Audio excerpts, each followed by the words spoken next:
Father in heaven, we thank you for your many blessings. Thank you for allowing us to gather here at this time, to study your words, to learn from thee, and help all of us to learn something from thee today that will take us closer to you, that will motivate us to travel through the sanctuary, to have our sins blotted out, and our names retained in the Lamb's Book of Life. We pray for every marriage, every husband, every wife, every family, that they will set their hearts, their homes in order, that your Holy Spirit, your sweet Spirit, may dwell in their hearts, dwell in their marriages, dwell in their homes. Bless us now, we pray. Let there be nothing to hinder, no one to spoil what you have in store for us, is our prayer. In the name of Jesus Christ, amen. Amen. All right, friends. Hillary, what's our title for today? Well, of course, the series we're looking at is Marriage Reconciliation Through the Sanctuary. And today we're dealing with some heavy topics. We're dealing with abuse, adultery, separation, divorce, and remarriage. Amen. And as we have been studying, thy way, O Lord, is where? In the sanctuary. In the sanctuary. And re-engage. Thank you. And as we're looking at the screen, we're seeing that we have been traveling through the sanctuary.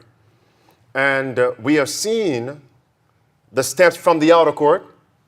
And where are we now as husband, as wife? We're now in the we're now in the holy place at the table of showbread. Because what is the aim, the goal? Where does God want us to be as an individual and as couples, married couples? Of course, he wants us to be in the most holy place. Amen. And as we look at this title, Hillary and I were talking about this whole title, this whole theme, marriage reconciliation.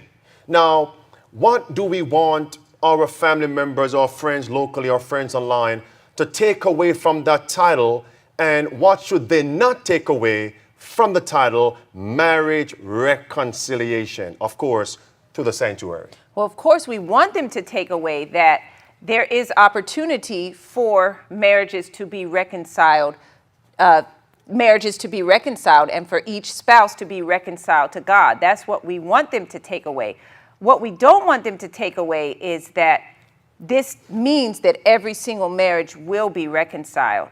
That's the desire, Correct. That's the goal, that's Correct. the hope, but unfortunately, that's not Correct. the case. And let's take a look, because that may sound strange to those who are worshiping with us, that how could this be?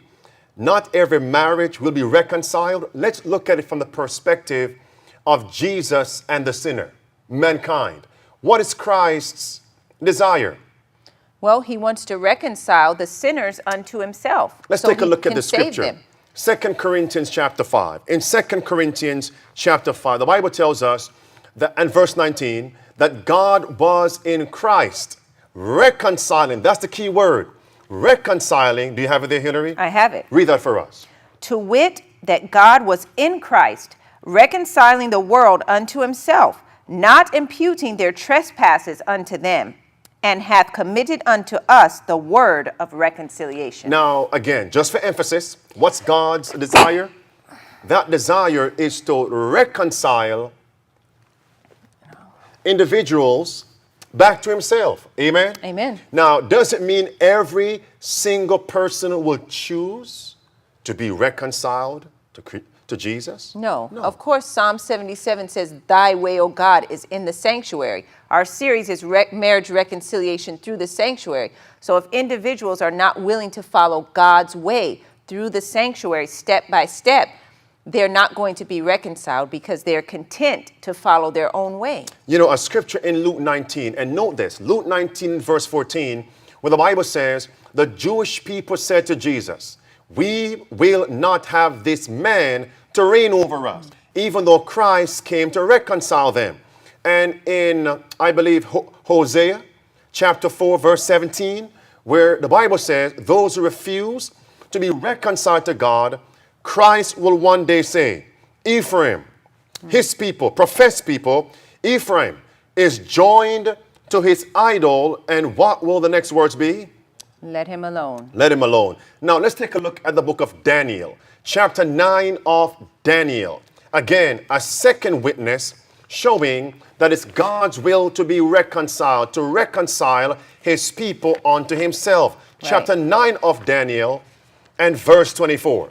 And can I just say, while we're going there, that if individuals are not reconciled to Christ, it cannot be charged to Christ, because he will have put everything in place to bring about this reconciliation. As he says in Isaiah 5, what more could have been done? So we cannot point the finger and blame Christ. No, the opportunity to reconcile is available. It will be because of our choosing, if we're lost, that we chose not to be reconciled. Verse 24, what it says there?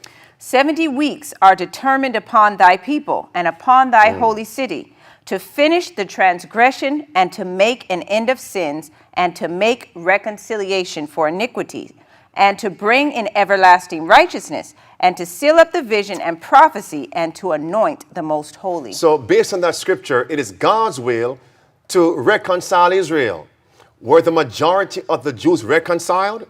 I mean, Matthew 23, verse 37, it's Christ who said, O Jerusalem, Jerusalem, thou that killest the prophets, and stonest them which I have sent unto thee, how long would I have what? Gathered thee, even as a hen gathereth her chicks unto herself, but you would not. Behold, your house is left unto you how? Desolate. Now, please, I want no one to miss these 2 points. They are connected. Marriage reconciliation. Not every marriage will be reconciled. Why? Because either one or both spouses refuse to be reconciled with each other. Make sense now? Yes, it and does. as a result, they're not reconciled with God. And secondly, hear me carefully, secondly, as we go throughout this study, you are going to see, I want everyone to catch this point, that there are some marriages, spouses, that will have to live separated in order for each one of them to be saved. Did you catch that? Their spouses, for their own personal salvation, may have to separate from their spouse.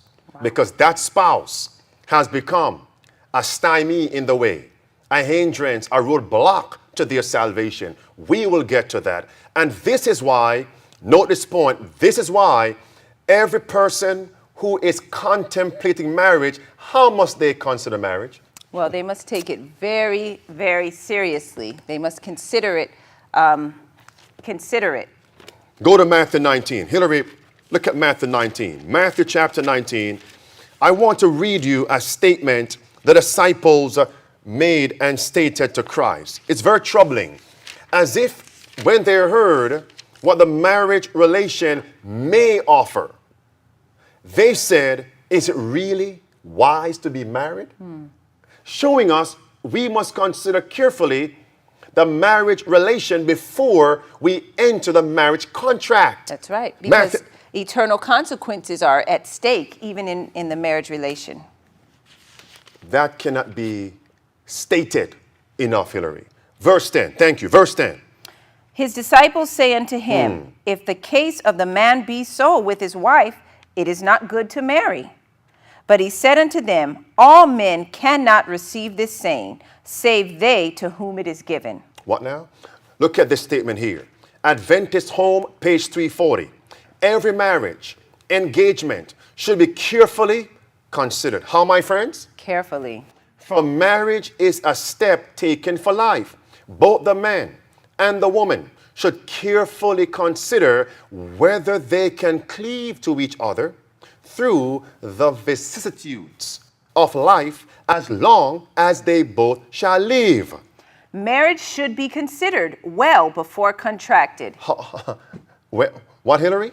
Marriage should be considered well before contracted. If men and women are in the habit of praying twice a day before they contemplate marriage, they should pray 4 times a day when such a step is anticipated. Marriage is something that will influence and affect your life, both in this world and in the world to come. As in the days of Noah, One of the signs of these times is a passion for what, Hillary? for injudicious and hasty marriages. Satan is where? Is in this? Go to Luke chapter 14. Go there. Luke chapter 14. I want to read you a statement here. So must we carefully consider marriage? Do you know why, friends? Because again, when you get married, if that spouse is unconverted and unconverted still, will there be misery, chaos, problems, controversies, tribulations in that marriage? Oh, yes, definitely. And some of those marriages with those problems will not be reconciled because that party, that spouse, refused to be converted. Correct. And there are some spouses who get married, my same 2 points, they get married and for their salvation's sake, because they have to live separated, because the marriage was not established on God's principles. Look at this, Luke chapter 14. Are we there? Luke 14, Hillary, verse 28. What it says there. For which of you, intending to build a tower, sitteth not down first and counteth the cost, whether he have sufficient to finish it? And what's a tower? In the spiritual biblical context, the tower was where the watchman stood. The tower was where worship took place. The tower is not the home. Make sense now? Building a home, building a marriage, we must first count the cost. Verse 29. Lest happily, after he hath laid the foundation, and is not able to finish it, all that behold it begin to mock him. All that behold the marriage now begins to laugh at the marriage, laugh at the husband, laugh at the wife, and they in turn are embarrassed. Verse 30 saying, this man began to build, and what, Hillary? And was not able to finish. So must we encourage hasty, immature marriages? Not at all. Now, let me say this. Many times we see young people getting married, and adults, oh, they're so elated. Euphoria fills their heart. Oh, my child, my daughter, my niece, my nephew is getting married. We are told that hasty, immature marriages should be discouraged, and we must not encourage it. That's number one. Now, Hillary, talk to us. As we were talking about this, many times when a young person delays getting married, how do these people of this generation look at that young person who delays getting married now? Well, sometimes people look at them as if something is wrong with them. They begin to deride them. Pause right there. Is that the truth? Okay, thank you so much. Yes. If you reach a certain age, they think that you just can't be normal if you're not, married by a certain point. How old are you? Oh, I'm 20. Are you married? No. Why not? And the pressure, am I right or wrong? Even family members, please get the mics so we can get your feedback at the appropriate times. Yes, it's happening. Hillary. And I have a cousin that's, well, I won't give his age, but I have a cousin that's in his 30s, and even other family members, as someone said, they're Correct. asking the question, well, he must be gay because he's not married at this point. And now, I recall as we were going through this, there was a particular pastor in New York while I was there, and an older pastor, and he was never married. A pastor in the church, never married. Not in my church though, but in the vicinity of Metro New York. And I want to tell you something in the 5 boroughs. I want to tell you something. I could hear the whisperings. Why is he not married? Is he gay? Is something wrong with him? Is he a eunuch? I mean, folks were laughing. And you know who I'm talking about. All right, but now he's married now. But again, the culture bears pressure upon young people to hurry up and get married. And many times when the young folks get married, there's misery. Why? They have not counted the cost, not building on the firm foundation of Scripture, not walking and learning the principles of God's sanctuary. Right. That's why we're told in this statement, in Adventist Home, page 7 to 9. Hillary, what it says there. A youth not out of his teens is a poor judge of the fitness of a person as young as himself to be his companion for life. Many will not listen to reason or instruction from a Christian point of view. Satan is constantly busy to hurry inexperienced youth into a marriage alliance. But the less we glory in the marriages which are now taking place, the better. All right. Again, but the less we glory in the marriages which are now taking place among young people, the better. Then it says, in consequence of hasty marriages, even among the professed people of God, what are the results, Hillary? There are separations, divorces, and great confusion in the church. Is that not the truth, my friends? So now, to delay or even to make sure these things are not the end result, we must not encourage hasty, immature marriages. And when you see a young person in his 20s, 22, 23, 24, 25, what age do the young folks normally start college here in the Americas? 18. All right, 18. So 4 years, that's 22, right? As soon as they are about to leave college, what's on their minds now? Marriage. And the question is, are you married to Christ? Amen. That's number one. Because if you're not satisfied with Christ, you will try to find that satisfaction in another person. And my Bible says,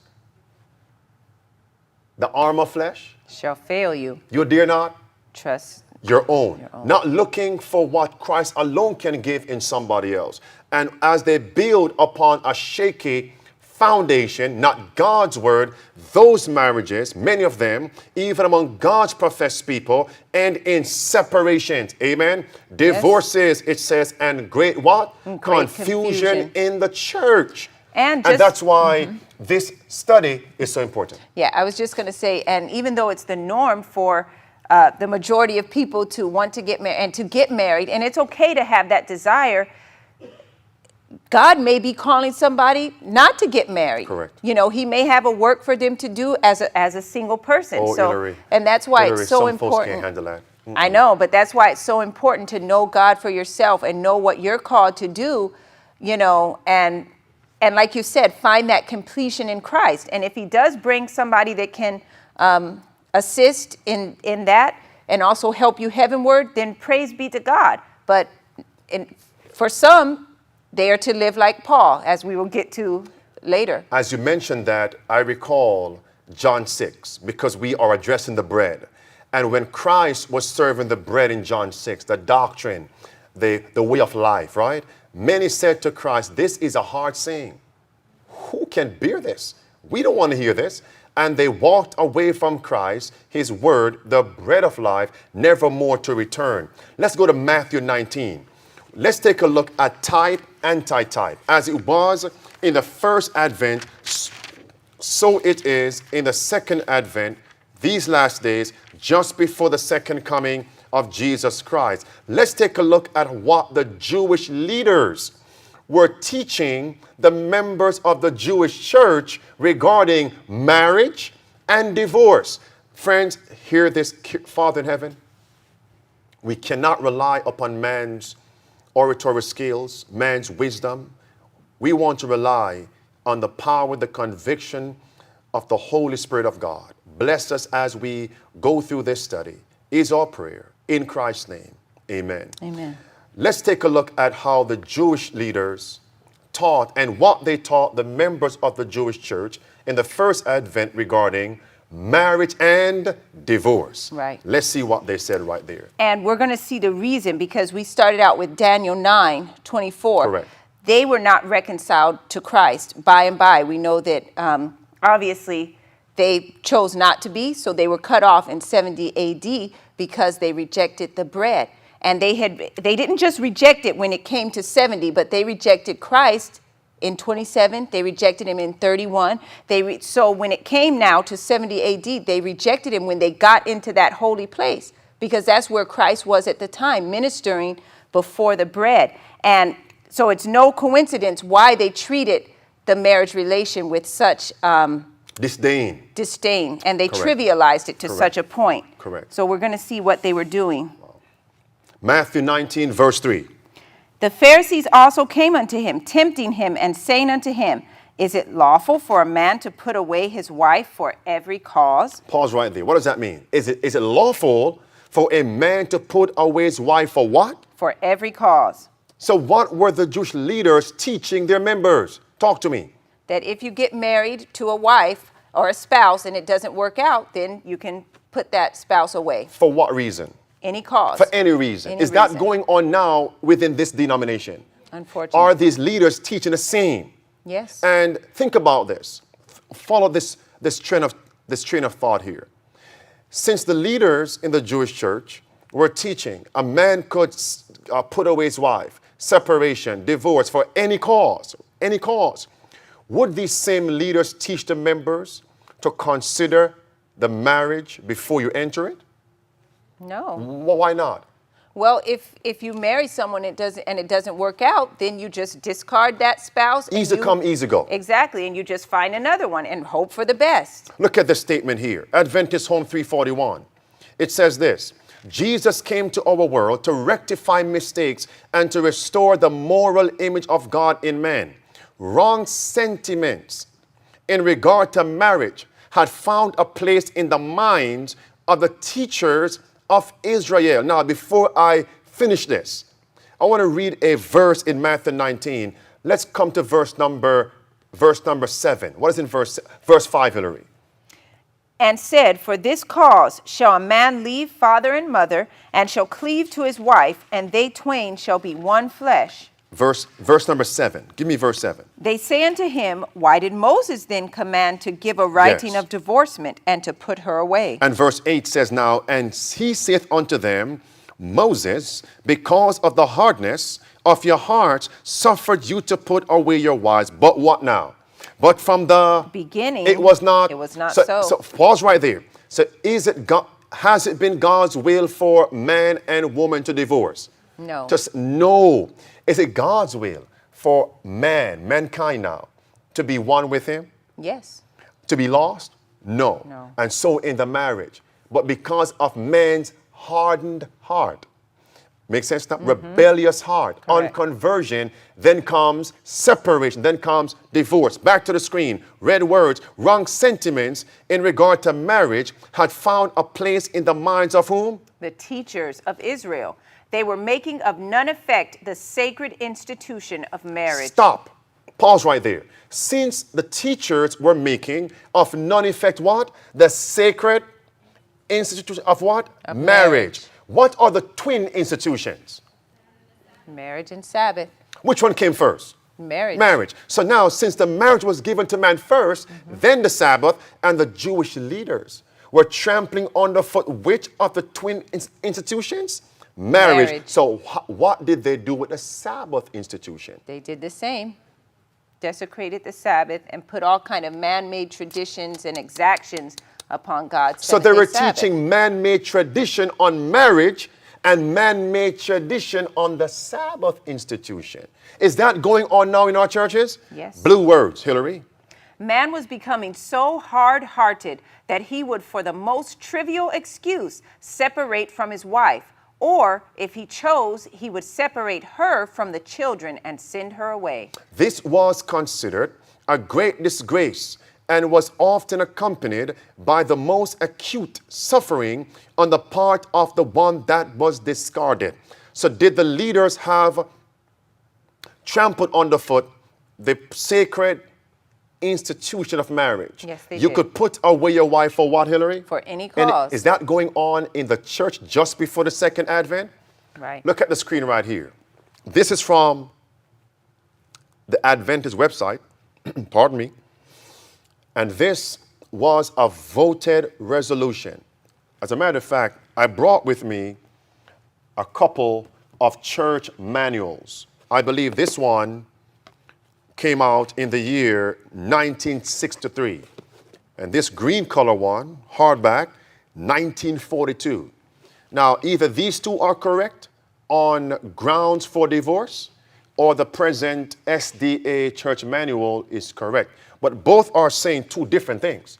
One is based on scripture, the other one is based on man-made tradition. Now, nowhere do we even give credit and applause to any church manual. That's a creed. Or endorse it. Exactly. Right. Let's take a look at the statement here from the SDA Church in the church manual, the section entitled Grounds for Divorce. Scripture recognizes adultery and or fornication, as well as abandonment by an unbelieving partner. They give the scriptures there as grounds for divorce. Even though the scriptures allow divorce for the reasons mentioned above, as well as for the abandonment by an unbelieving spouse. What's wrong with that statement? Raise your hand. What's wrong with that statement? Talk to me. Talk to us. What's wrong with that statement? Come on. Hillary, what's wrong?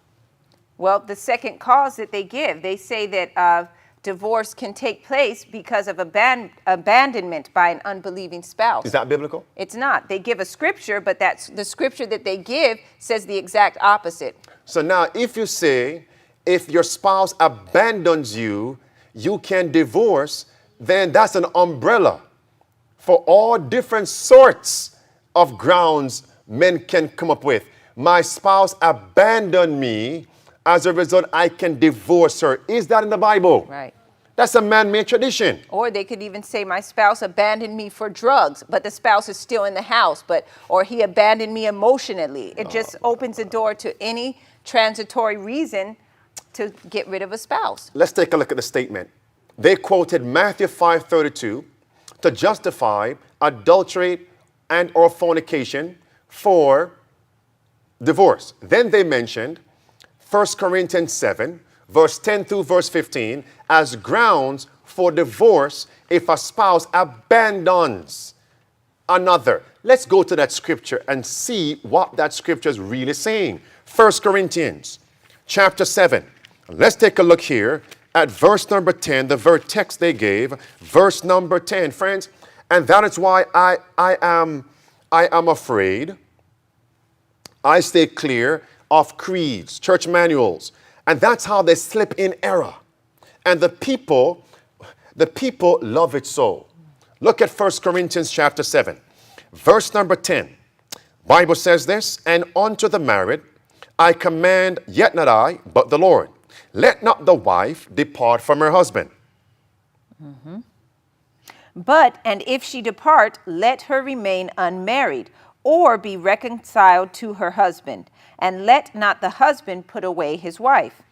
But to the rest speak I, not the Lord, if any brother hath a wife that believeth not, and she be pleased to dwell with him, let him not put her away.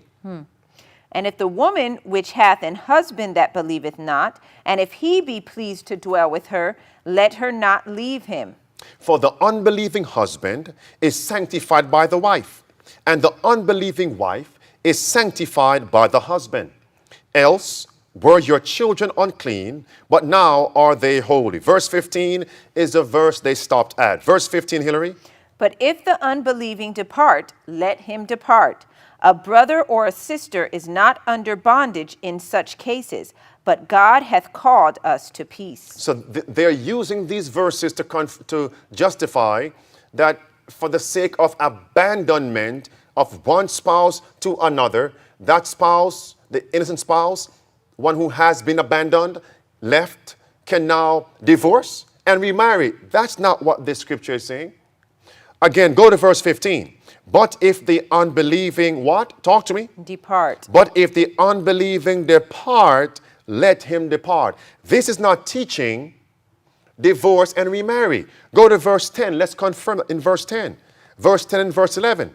And unto the married I command, not I, but the Lord, let not the wife depart from her husband. Depart from her husband. But and if she depart. Keyword. But and if she depart, let her what? Remain unmarried. Why? Let her remain unmarried. Why? The only reason for separation and remarriage is what? Adultery or fornication. That's it. Not abandonment. Look at the second witness. This is This is erroneous.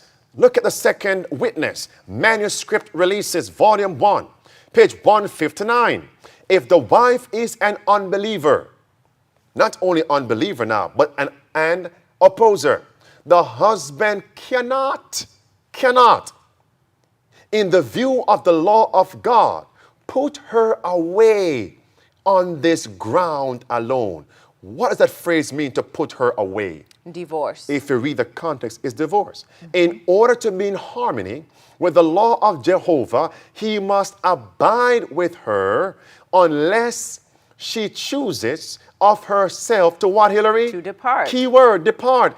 God gave only One cause why a wife should leave her husband, or the husband leave his wife, which was adultery. That's clear. I don't know how the church, with such educated, talented men, could put that statement in the church manual, and the members in the church have now swallowed it, hook, line, sinker. Let this ground be prayerfully considered.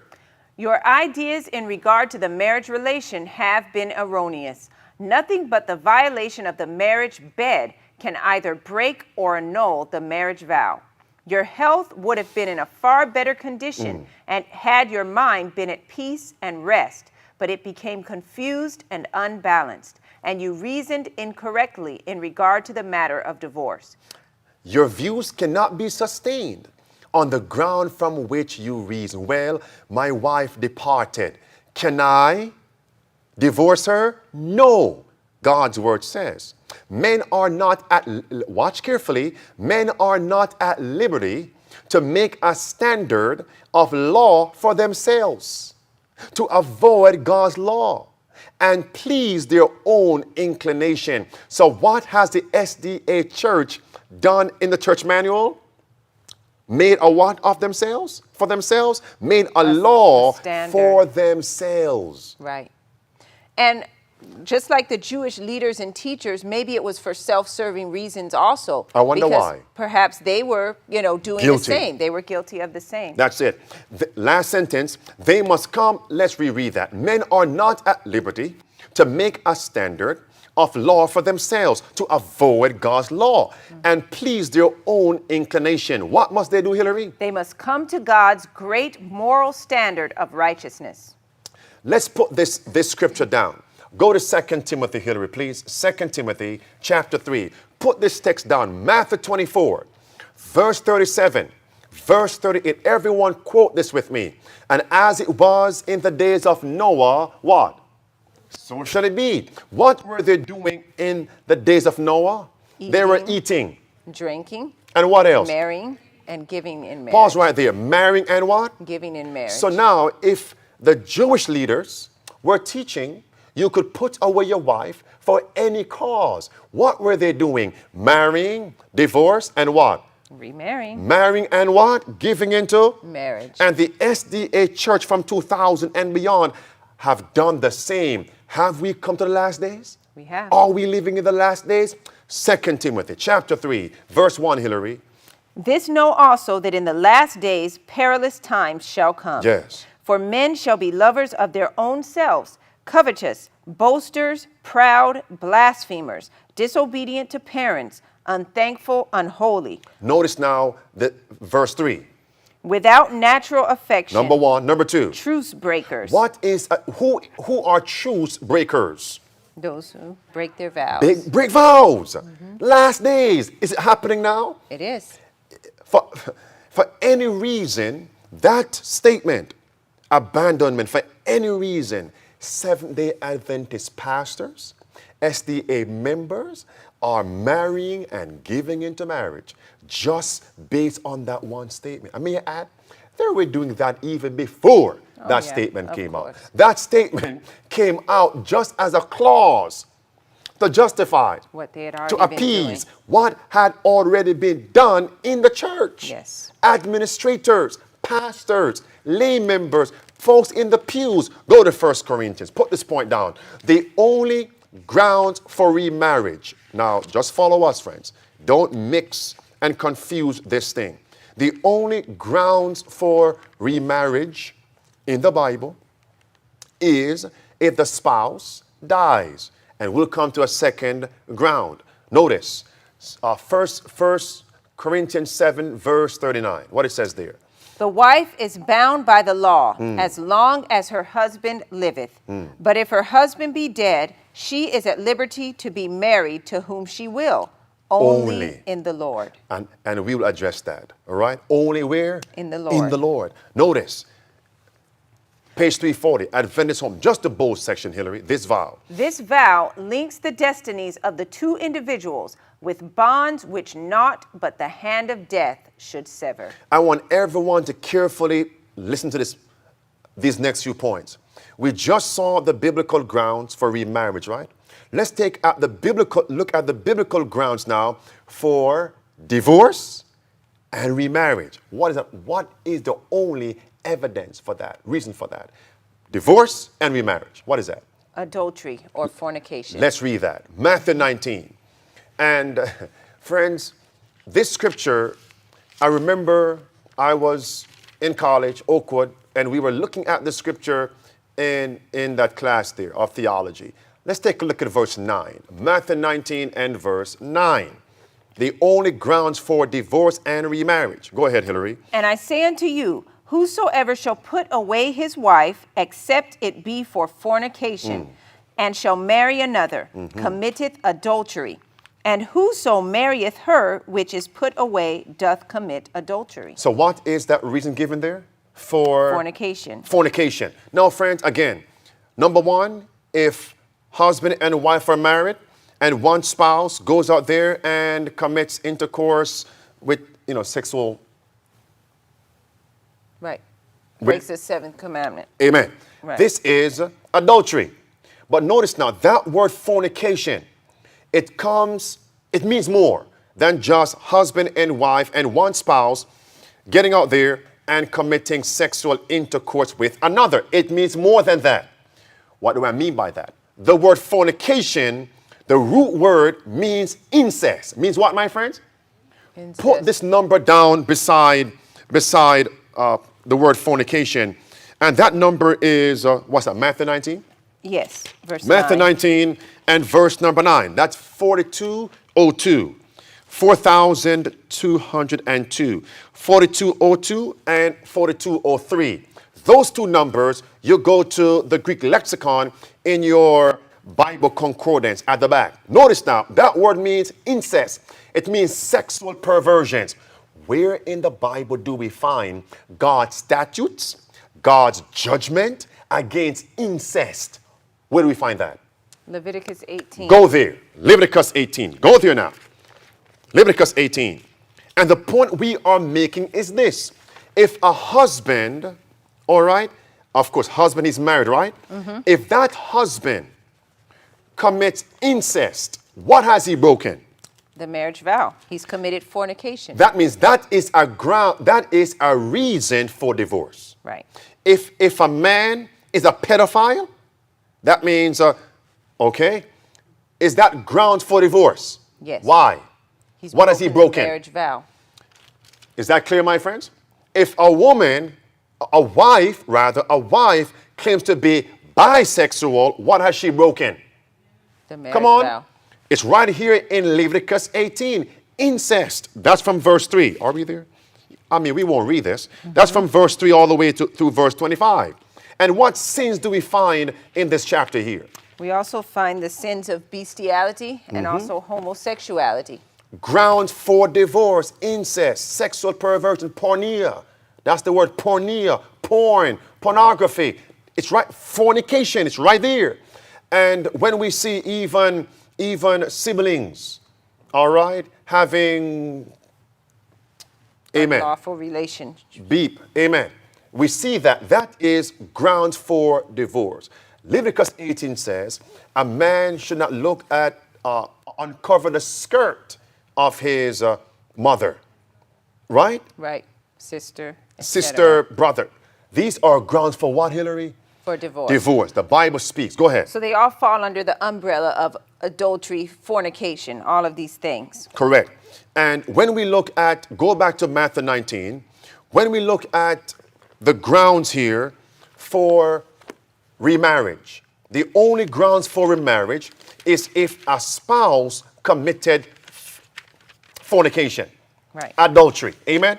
Then the innocent spouse has the grounds for what? For remarriage. For remarriage, for divorce and remarriage. It doesn't mean all the time that the spouses should not work to talk to us, Together Hillary. to reconcile. Exactly. Of course, they should try to reconcile Exactly. if the offending spouse Wants. shows remorse and desires to be reconciled. Look at the statement here. Adventist Home, page 344. I saw that Sister Jones or Johnson as yet has no right to marry another man. But if she or any other woman should obtain a divorce legally on the ground that her husband was guilty of adultery, then she is free to be married to whom she chooses. I hear many folks say, but Pastor, even if the guilty spouse, of course, committed adultery, and that takes place, and a divorce is the end result, even the innocent party has no biblical right to get remarried. That's not scripture. It's right there. It says, but if she or any other woman should obtain a what, Hillary? Talk to us. a divorce Legally, on the ground that her husband was guilty of adultery, then what, Hillary? then she is free to be married to whom she chooses. Go to Matthew 19. Matthew 19, give us verse 9, Hillary. Just the first two phrases. Verse 9. And I say unto you, whosoever shall put away his wife, except it be for fornication, Okay, next phrase. and shall marry another, committeth adultery. So if you put away your wife, come on, friends, walk with us. If you put away your spouse, your wife, all right, and marry another, if you put away your wife, except for fornication, and marry another, how does God view you? As an adulterer. Let's rephrase that now. If you put away your wife for the reason of fornication and marry another, you are not an adulterer. Do you see it? Yes. You saw it? Again, verse 9, Hillary. Give us what it says right there. Verse 9. And I say unto you, whosoever shall put away his wife, except it be for fornication, and shall marry another, committeth adultery. So whosoever putteth away his wife for the grounds of fornication, divorce, right? Right. And marries another, he is not an adulterer in God's eyes. I want to ask you a question, Hillary, and talk to Safe to Serve local and international. Is this a ground for divorce? If a spouse says, my marriage was a deception? No. Why not? What if somebody got married to receive immigration documents, and now the marriage is not impeccable, not unsolid, but the marriage is all soiled and there's problems? Is this a ground for divorce? No, it is not. But what if I got married, though, under pressure? And I woke up one morning and realized I have been deceived. Do I have grounds for divorce? No. But Hillary, what if I was too young when I was only 22 when I got married? No. Is that a ground for divorce? No. You should have counted the cost. We read that in Luke. Right. Yes. I've also heard people. Now hold 1 second. Yes, quickly.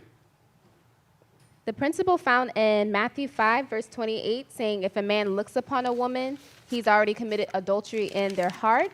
I've heard other people say that, if my husband is addicted to pornography or self-abuse, technically self-abuse, that's another person. And the Bible says that if you look upon a woman to lust after her, you've already committed adultery in your heart. So would that give that person grounds to now divorce them? I looked at my wife and I smiled because we were talking about that earlier. And we want to put that in a question and answer format. And I want everyone locally, those online, to send us your questions, and you know how to send them in via email. And we will gather all the questions and make and accommodate all those questions in a session just by itself.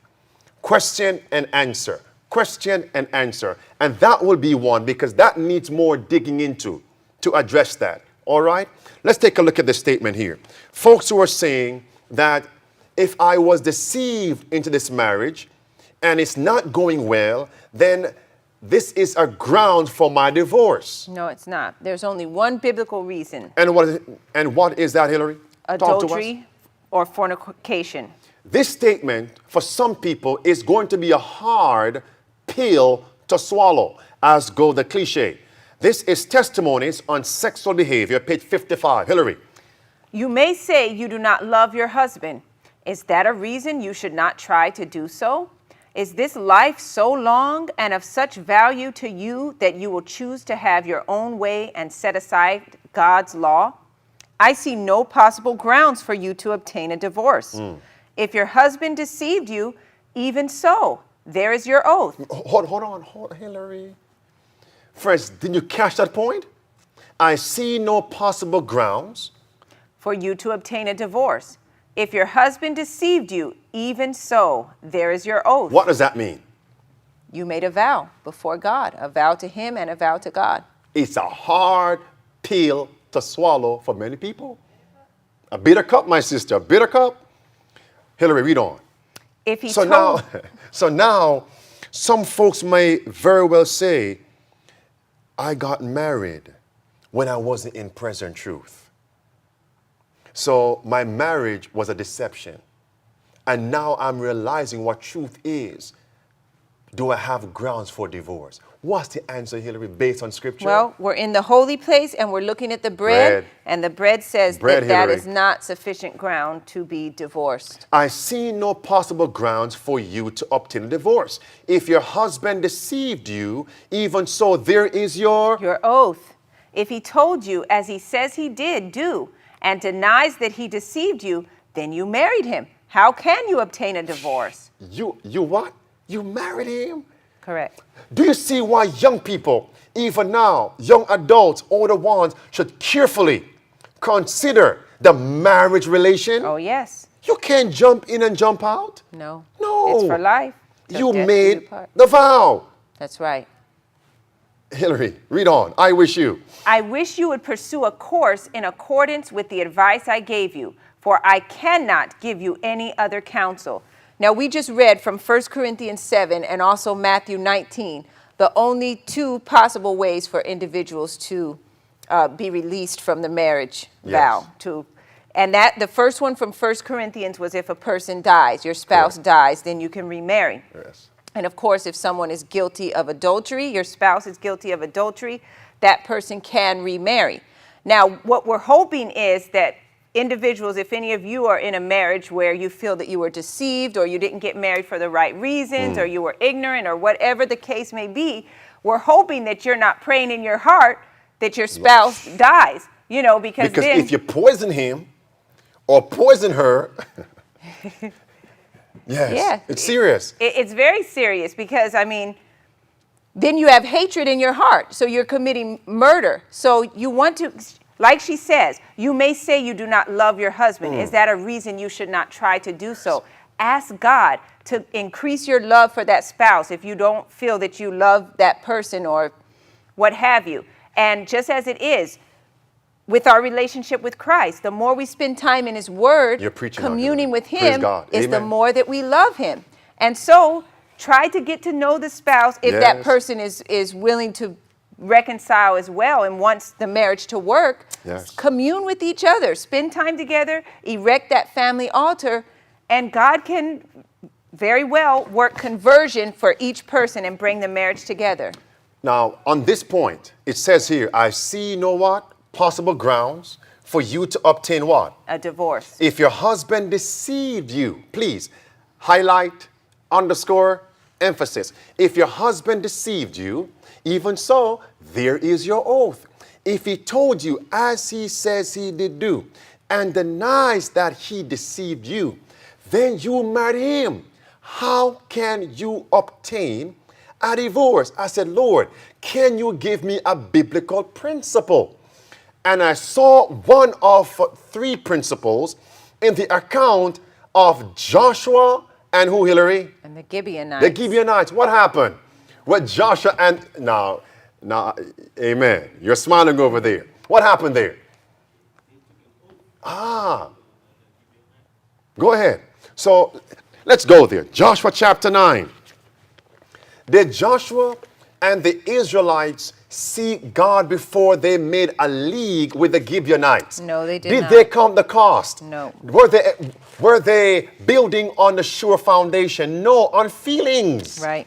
Emotions, by sight, their senses. Correct. Oh, Wow. my friend.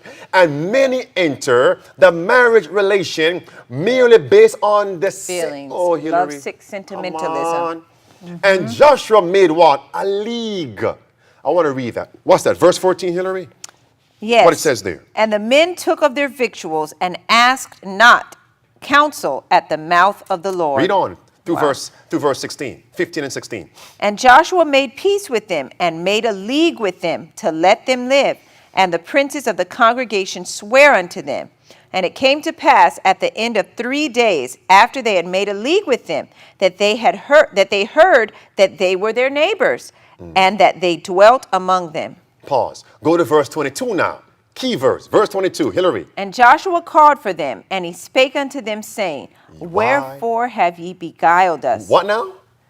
Wherefore have ye beguiled So were us? they deceived? They were deceived. But what did God tell Joshua? Read on. Saying, We are very far from you when ye dwell among us. Now therefore You are ye what? are cursed. That's it. Did God tell them to break the league, the vow they made with the Gibeonites? They had to honor it.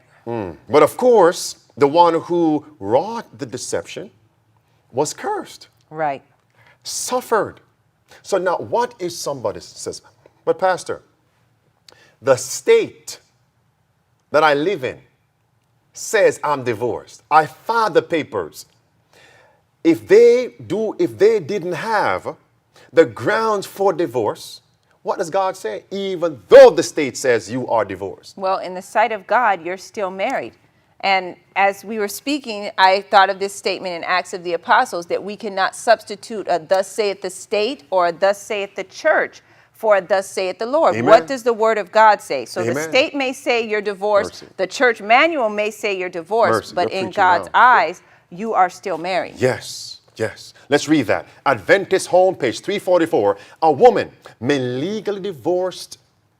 be legally divorced from her husband by the laws of the land, and yet not divorced in the sight of God and according to what law? To the higher law. The state law. What No, law? God's law. The church manual. No, What law? God's law. There is only one sin, which is adultery, which can place the husband or wife in a position where they can be free from the marriage vow in the sight of God. Although the laws of the land may grant a divorce, yet they are husband and wife still in the Bible light, according to the laws of God. Now, what does the Lord say the church should do in reaction to a known adulterer, a known adulteress in the church? How must the church respond to that? I hear it back there. How? Censorship, and what else? Disfellowship. Disfellowship. And they must, of course, be treated as a publican to be redeemed, right? Now, friends, I want everybody to watch and catch, be attentive to this segment of this study. Look what this statement says right here. Adventist homepage 346. Let's focus on the bottom last sentence.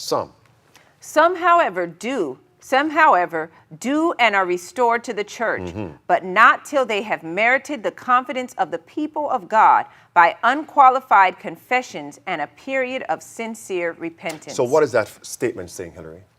Well, How must the church respond?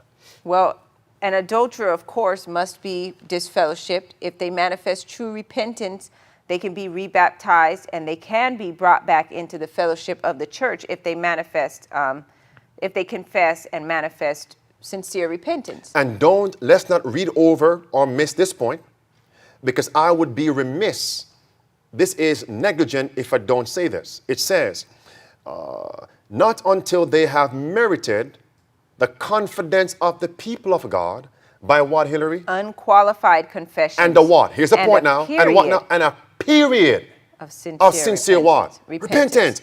Now, friends, let's listen carefully. Let's see what the church manual says about this. Watch carefully. Again, this is from the church manual. It says this: a spouse who has violated the marriage vow shall be subject to discipline by the local church. If genuinely repentant, the spouse may be placed under censure for a stated period of time rather than removed from church membership. A spouse who gives no evidence of full and sincere repentance shall be removed from church membership. In the case the violation has brought public reproach on the cause of God, the church, in order to maintain its high standards and good name, may remove the individual from church membership even though there is evidence of repentance. The person whom he or she marries, if a member of the church, shall be also removed from church membership. Hillary, just give us a summary of this. What is it saying here? Well, basically, it's in agreement with the statement we just Correct. read from the Adventist Correct. home. So if the church discovers an adulterer, what must happen? Well, they must be censured, of course, and Friends, let me sit up straight.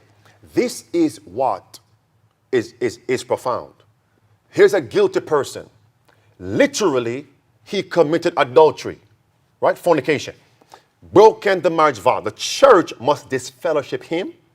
And if the spouse or the person that he remarried or even was in adultery with was also a part of the church, both must be what? Removed. All right. Notice now. Why must they be removed? Why? The key phrase. Why must they be removed from the church? Why?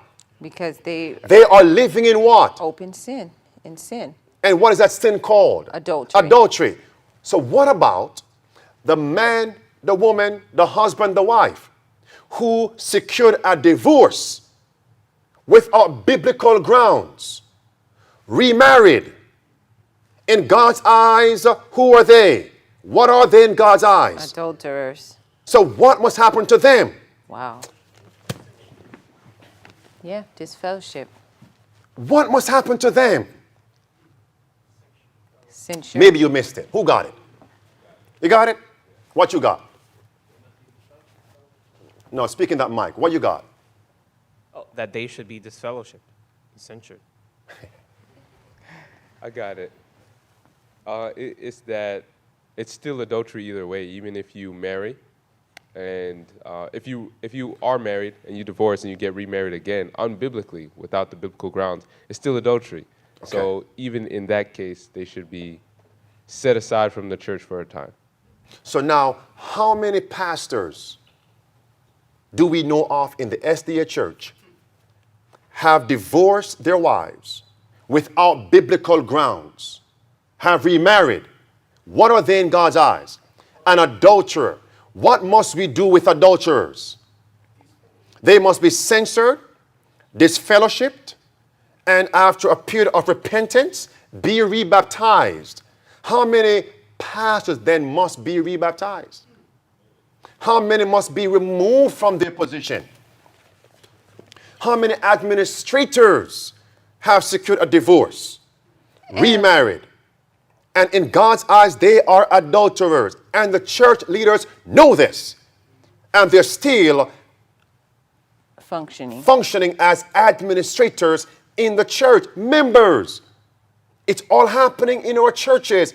Just imagine how many names would have to be removed from the SDA church record globally. I mean, we boast 18, 19 million worldwide. How many of them have divorced without biblical grounds, remarried? What are they in God's eyes? Adulterers, adulteresses. What must we do with them? Disfellowship them. How many members then presently will have to be disfellowship? Maybe half, if not more. How many must be rebaptized then? And we look at Babylon and we say Babylon has committed fornication. I mean, we quote chapter 18, verse 2. Babylon is what? Fallen is what? Fallen. The book of Revelation, right? And is become what? The habitation Of what? Devils, the hold of every what? Foul spirit. Chapter 14, verse 8, it says what? Babylon is what? Fallen is For all fallen. nations have drunk of the wine Of of the the wrath of her what? of her fornication. Chapter 18, verse 3, for all the kings of the earth have done what? Committed fornication with And her. we point at Babylon. But what about our churches filled with fornicators? And if Babylon were to say, wait a minute, before you try to take the beam, the mote out of our eyes, what about that big beam in your eyes? In your church, marriage, divorces, no biblical grounds, you remarried, you are an adulterer based on the word of God. Right. You are also fornicators. And that's why it's not surprising that the Seventh-day Adventist Church and pastors, administrators, leaders, etc., see no problem with the ecumenical movement committing spiritual fornication. Because if they're already endorsing and doing the literal fornication, of course, when it comes to the spiritual fornication, they would have no problem borrowing the music from Babylon or the books or even the preachers from Babylon and quoting them in our publications. Physical fornication gives rise to the spiritual fornication. But I was just going to say, you had mentioned the spouse or the members that have been divorced and are remarried. They are still presently living in an adulterous situation. Correct. And so even if they do manifest repentance, how can it be true repentance? Because repentance is sorrow for sin and it's a turning away from the sin. So if you're still continuing in an adulterous relationship, how can there really be true, genuine repentance? And how can you be brought back into fellowship of the church? They missed that. Y'all got that? Anything more, Hillary? Say on. That's it for now. And that's why God has to raise up. Pause. What happened to John the Baptist? Beheaded. What did Herod do to him and why? Go to Mark 6. Go to Mark 6. I wonder, what happened to John the Baptist by Herod? Martyred. His head was chopped off. So why was he beheaded, Hillary? Well, because he preached fearlessly against the unlawful relationship between Herod and his wife, Herodias. I want to read that. Mark chapter 6. All right, let's take now verse number 16. Mark 6 and verse 16. What it says there, Hillary? But when Herod heard thereof, he said, it is John whom I beheaded. He is risen from the dead. To verse 19. For Herod himself had sent forth and laid hold upon John and bound him in prison for Herodias' sake, his brother Philip's wife, for he had married her. For John had said unto Herod, it is what? It is not lawful for thee to have thy brother's wife. So legally, he secured a marriage. The state says you are married. But what does God say? No, you're an adulterer. He doesn't honor that marriage. So if the church says, never mind, for abandonment, you can divorce, remarry, we say you're married. What does God say? And thus saith the state. Finish it, Hillary. Finish it. And thus saith the church. Should what, Hillary? Well, cannot replace a thus saith the Lord. But Sister White says, relating to John the Baptist, we have to bear a more pointed testimony than even John bore. So if John bore this testimony to Herod and his wife, and he lost his head, what's going to happen to the people of God who bear a more pointed testimony as it relates to not only the physical fornication and unlawful marriages, but also the spiritual fornication and unlawful unions with ecumenism? Let's get a bird's eye view of this. Did God not say, before the great and dreadful day, I'll send you whom? Elijah. Elijah. Who came in the power and spirit of Elijah? John the Baptist. And when they came, they would set the home in order, right? Amen? Amen. Elijah and John the Baptist. Baptist. So just before the first advent. So what must be a part of the loud cry message before the second coming of Christ? It's unlawful. It's unlawful for a man or a woman to secure a divorce without biblical grounds, remarry, and the church says it's okay. The state says it's okay. God says it is unlawful. You are an adulterer. You are an adulteress. And based on God's word, you must be censored, removed from your position, from your membership, and be disfellowshipped. And if through this period you show godly sorrow for sin, then through rebaptism you can be brought back. Without this, you're on your way to hell's fire. And this must be a part of the loud cry message. Amen. Friends, Amen. friends, how many then must be rebaptized? How many then must step down? And two things. Do you realize when a minister is found guilty of adultery, they move him around to a different church? Right? Now, that's number two. It's likewise. In a literal home, husband and wife, if a husband is guilty of adultery, all right, and he secures that divorce, right? Mm-hmm. Normally, if both used to attend the same church, the guilty one stopped going there. And he goes to where? Another church. So the church board of church A, where both used to attend, didn't get a chance to exercise God's word on the matter. Mm-hmm. Make sense now? And the guilty partner goes to church B. And church B is what? Ignorant of the issue. And he goes away unrebuked, unscathed. And that's why when a person just shows up at Save to Serve, and he wants position, no. We have to do diligent search, lest we become like Joshua, making a league, bringing folks in, not knowing what they're coming in with, and they bring confusion where? Into the church. Look at this right here. Now, let's say this. Do we have counsels for a wife, especially, who has the biblical grounds for divorce, that she must try to reconcile her marriage? And that there are some things, some incidents that may cause her to think twice not to walk away from the marriage, even though she has biblical grounds. What are some of those things that she must consider, even though she has the biblical grounds for divorce, and not to go forward with the divorce? Mm-hmm. Of course, like you said, she has the grounds, but of course, if the husband shows repentance, and of course, if that's her husband, she still loves the husband.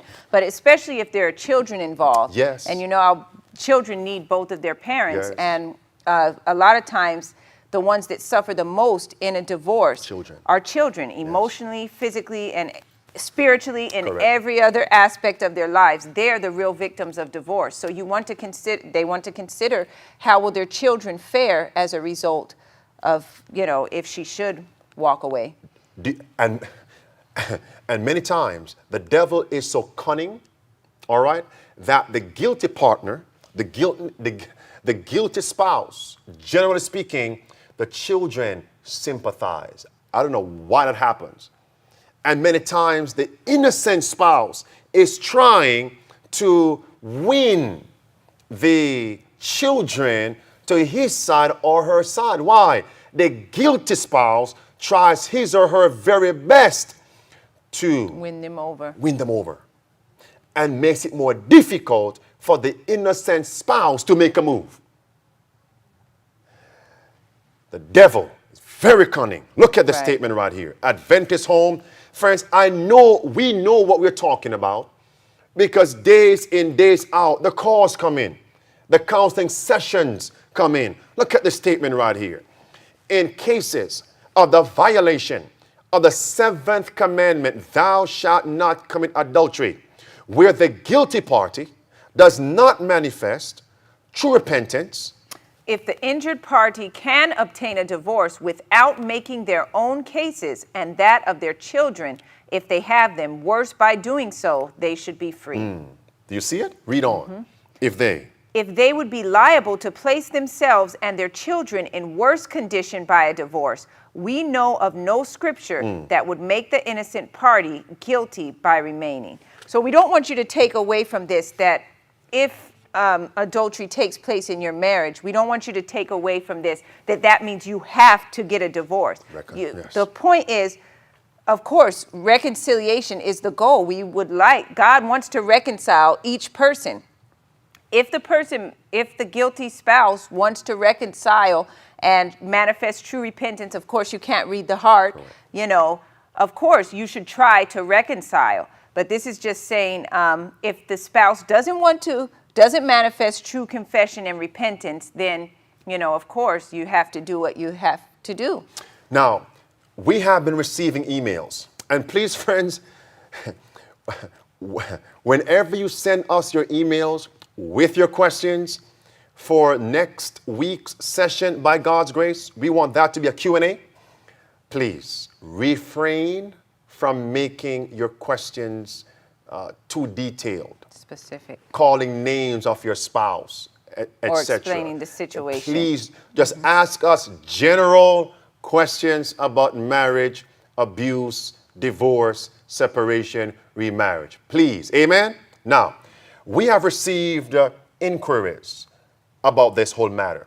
And one is, but Pastor, if my husband, as one lady puts it, wife, if my husband is beating and abusing me physically, I'm gone and I'm divorcing him. So Hillary, is that a reason? Is it a biblical ground is that grounds for divorce? Physical abuse? Well, you can search the Bible from Genesis to Revelation, and it doesn't say that it's grounds for divorce. It's not. But that doesn't mean you stay in that situation where your life is threatened. And we are going to give you what the solution is. But notice here, and this is where we have a major issue with the church manual. And we are in the holy place, right? By the showbread, right?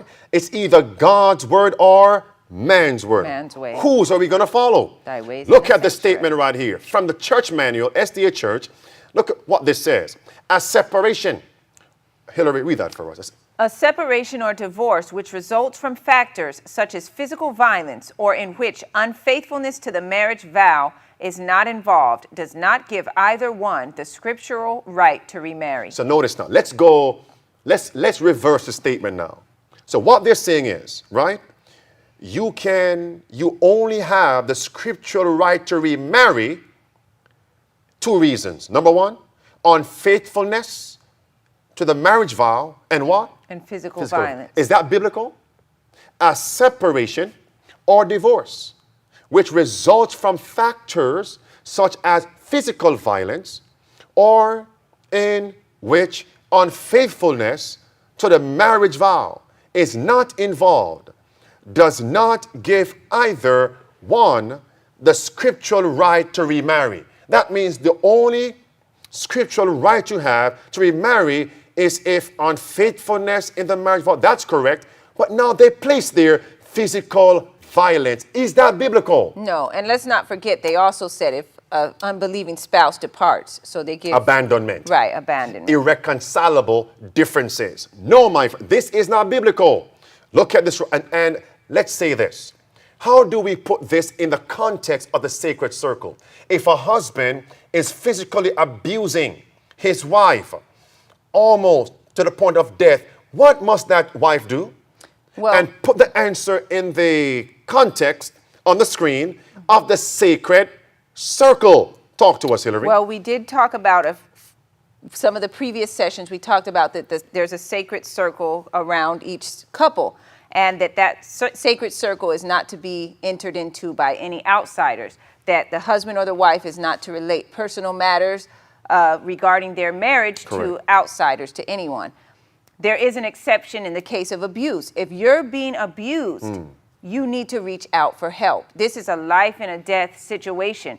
If your children are being abused, you need to call the police or you need to reach out to somebody that you trust, a church sister, Correct. or somebody that Yes. can put you in a position to help Correct. and get out of that situation so you don't lose your life.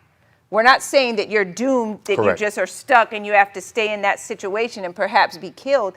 No, get the help that you need. Call the police.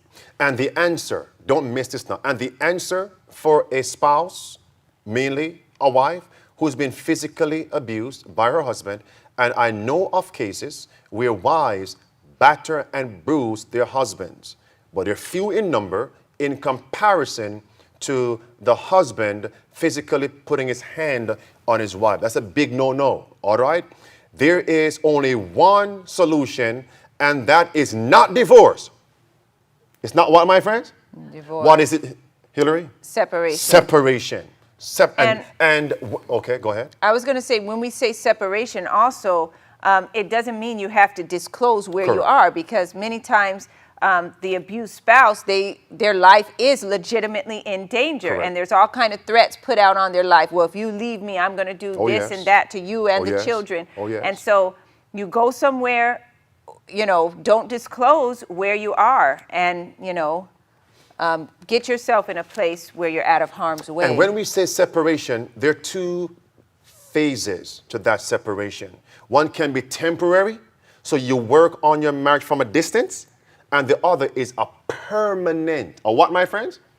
Look at this statement right here, Adventist Home 343. I have received your letter, Sister White, talking about separation.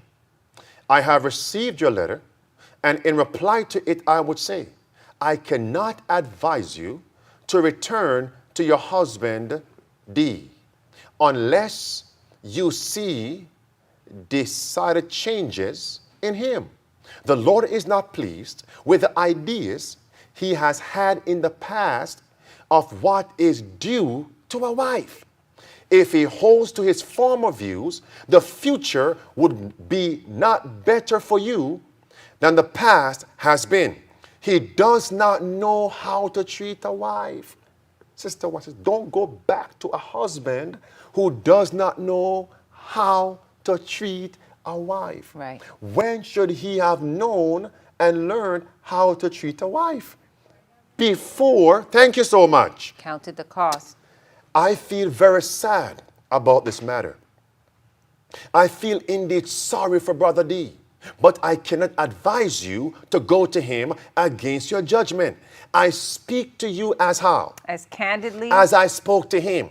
It would be perilous for you to again place yourself under his what, Hillary? dictation.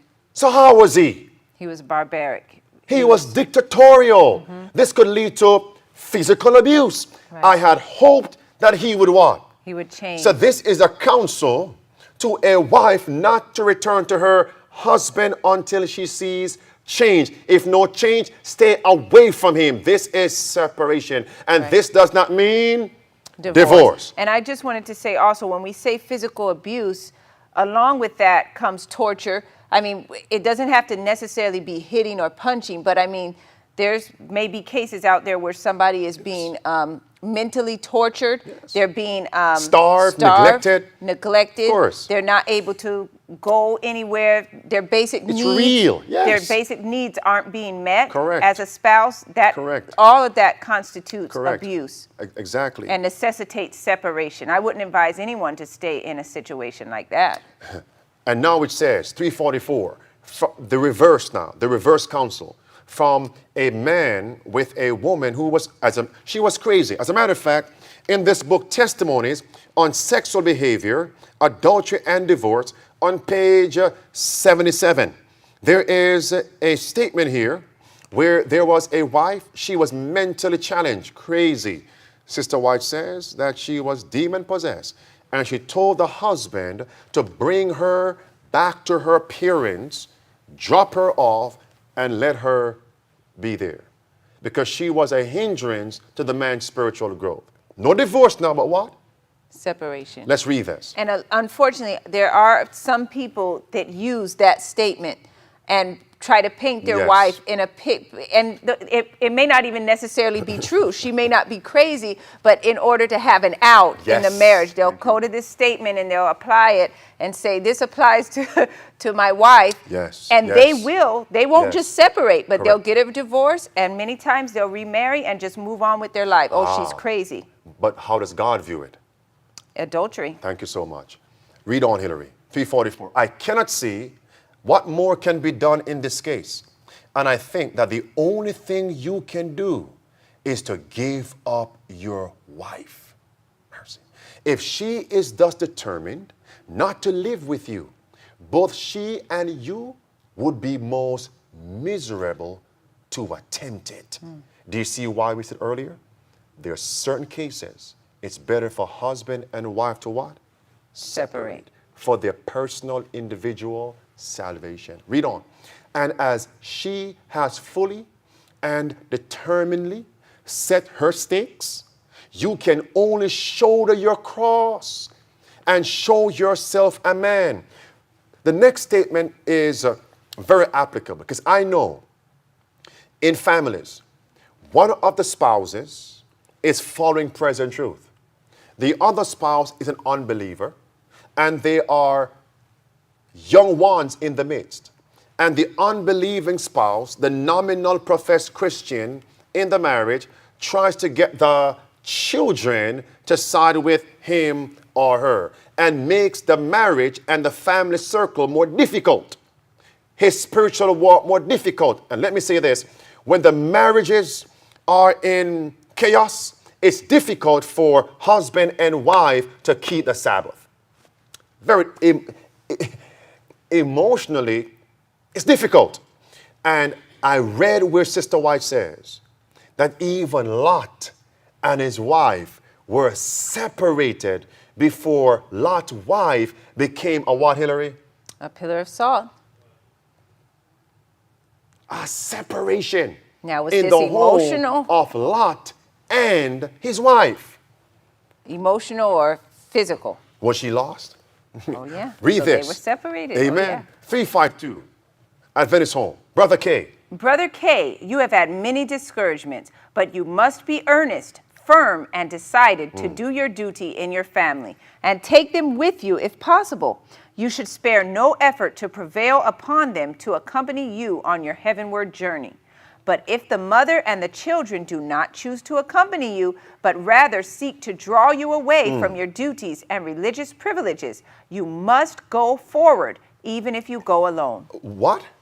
You must go forward, even if you go alone. Now, what does that mean? Go forward where? In the sanctuary experience. Amen. If you have to go how? Alone. But when they got married, they said, until what do us part? Death. But now here is a situation. The mother having the children sympathize with her in sin. And Sister White says, if you cannot win them to God and you have to walk alone, then what? Walk alone. That's tough, right, my friends? What a burden. This is a pill many find difficult to swallow. It's a bitter cup. Read on. Yeah. You must live in the fear of God. You must improve your opportunities of what? Attending the meetings. And gaining all the spiritual strength you can. In other words, whatever is going on in your marriage, don't allow that to affect your Spiritual walk with Christ. That's why I said many times, those who have chaos in their homes, they cannot truly keep the Sabbath. From top, you must improve. You must improve your opportunities of attending the meetings and gaining all the spiritual strength you can, for you will need it in the days to come. Lot's property was all consumed. Who? Lot. Lot's property was all consumed.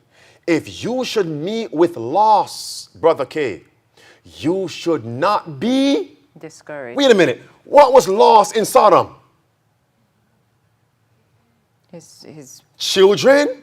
Do you see Property. why Sister White mentioned Lot right here? Because the mother had the children on her side in sin. So now she says Lot's property was all consumed. Brother K, if you should meet with loss, you should not be what? discouraged. Read on, Hillary. And And if you can save only a part of your family, it is much better than to lose all. so now, let's bring this to a close now. So we see that there are grounds for divorce, which is what? Fornication. That's it. Adultery, right? and anything else the spouse finds difficult to tolerate and to bear, the only solution is what? Try to reconcile or to separate. Temporarily, work on your marriage from a distance, or a permanent separation. Now, in closing, and we'll come back next week, what does that permanent separation look like and feel like? Because it may sound good to say that's the solution. It may even sound good on paper, look good on paper. What does that look like? Because if you separate from your spouse, how are you going to live forever now? Until Christ comes, until you die. Well, you have to be content to dwell alone. What? What?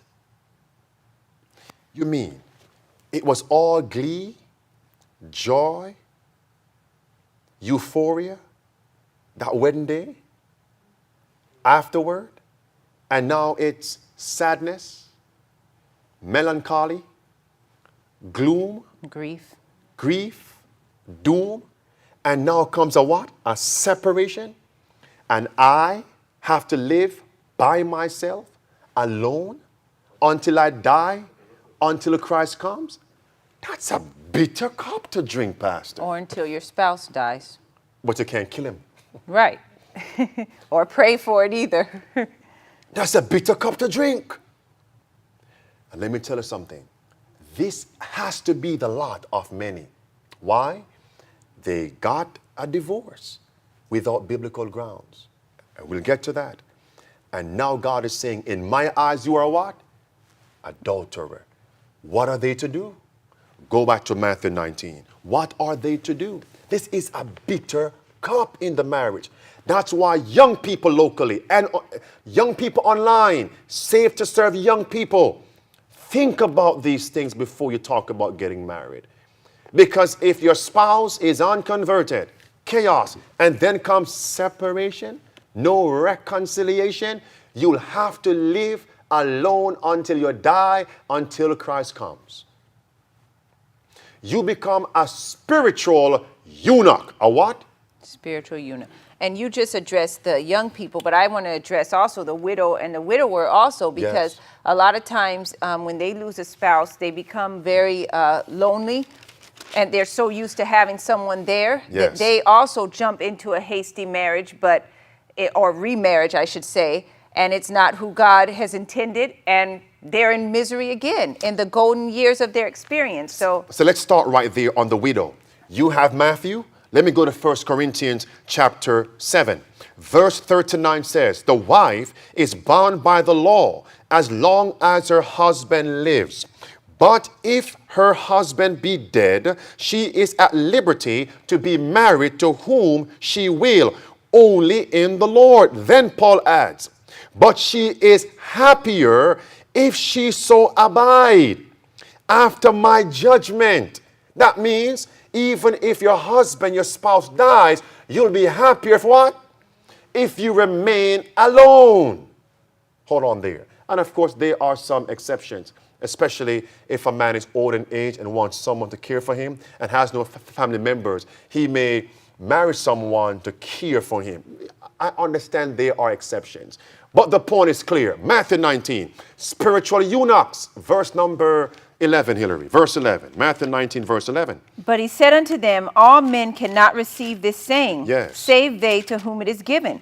For there are some eunuchs which were so born from their mother's womb. That's number one. Born from their mother's womb, eunuchs. Number two. And there are some eunuchs which were made eunuchs of men. All right. Number three now.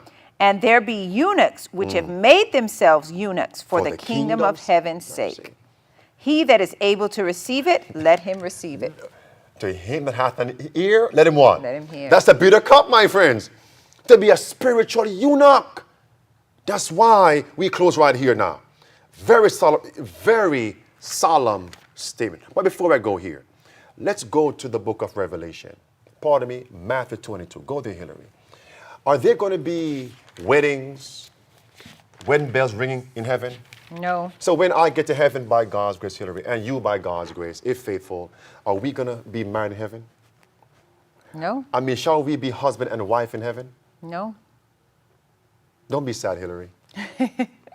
No, because there's not what in heaven? There's no marrying in No heaven. marriage. And if we are preparing for heaven, where there's no marriage, when must we prepare for that time? So maybe you walking alone. Get the point now? It's God saying, don't become discouraged. This is the consequence for the wrong choice. Do you see why the people who are lost, Christians, lost, professed Christians who are lost, would turn upon their ministers and tear them apart? You knew this and didn't tell us? And you told us we can divorce and get married without biblical grounds? Now we are lost? It's you. Go read early writings, page 282, 283. Go read that. They would tear them alive. Let's take that. Verse 39 and verse 40. There's no marriage in heaven, right? Matthew 22. Let's close. We close right here. If Paul could remain single and recommend the same to others, that he and they might be wholly the Lord's.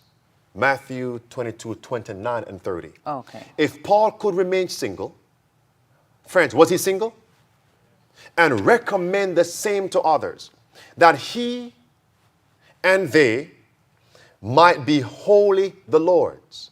What's the question, Hillary? Why not? Why not those who would be wholly his and wish to make a sure thing of avoiding the cares, the trials, avoiding the bitter anguish? So frequent. So what, Hillary? Frequent. So frequent. The bitter cup so frequent in the experiences of those who choose the married life. What must we do? Remain as he was. Now, someone say, Pastor, you can say that now because you're married.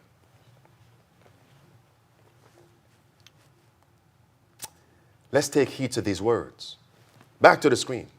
And more, if he chose to remain so, that's Paul, unmarried, and could recommend it to others, 18 centuries since he wrote that in the Bible, would not to remain as he was be a commendable course for those who are what, Hillary? Who are waiting for the coming of the Son of Man. So now, it must be commendable. So what we are saying is two things. Consider marriage before you get married. Amen. Because in marriage, there's a bitter cup, cares and trials.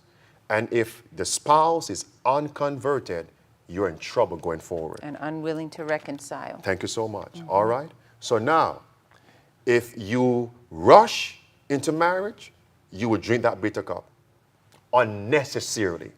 Make sense now? Yes. God is saying another option is what? Abide. A spiritual eunuch. Watch this carefully. Now, are we saying don't get married? That's the papacy who preach that. Don't get married. And have people locked up in convents and become monks. We're not saying that. And Paul is not saying don't get married. But if we think that we can rush into marriage and everything will be peace, you're making a sad mistake. Last phrase. Then Sister White says, let me say it this way. The Bible is down. The primary reason for marriage, the ultimate reason for marriage, is when you can say by God's grace, this union is going to help me towards heaven. Amen. If you cannot say that 100%, do not get married. Delay and wait. It says, unless evident, come on, red words, unless evidences were unquestionable that they are bettering their condition and making heaven more sure by doing so. When so much is at stake, here we finish Why up. not be on the sure side every time? How often? Every time. Father in heaven, we thank you for your words this evening and for what we have covered. Please, your word says, the one who has an ear, Let him hear what the Spirit says unto the churches. There's so much more to cover, but we will leave that for next week by your grace as your people send in their questions via email. Save us, we pray. In the name of Jesus Christ, amen. Amen. All right, friends, I want to thank you again for joining us. By God's grace, we will resume on next Thursday at 7:30 p.m. All right, again, sending your questions via email. And this coming Sabbath, you may join us for worship at 11:30 a.m. God bless until we meet again. Maranatha.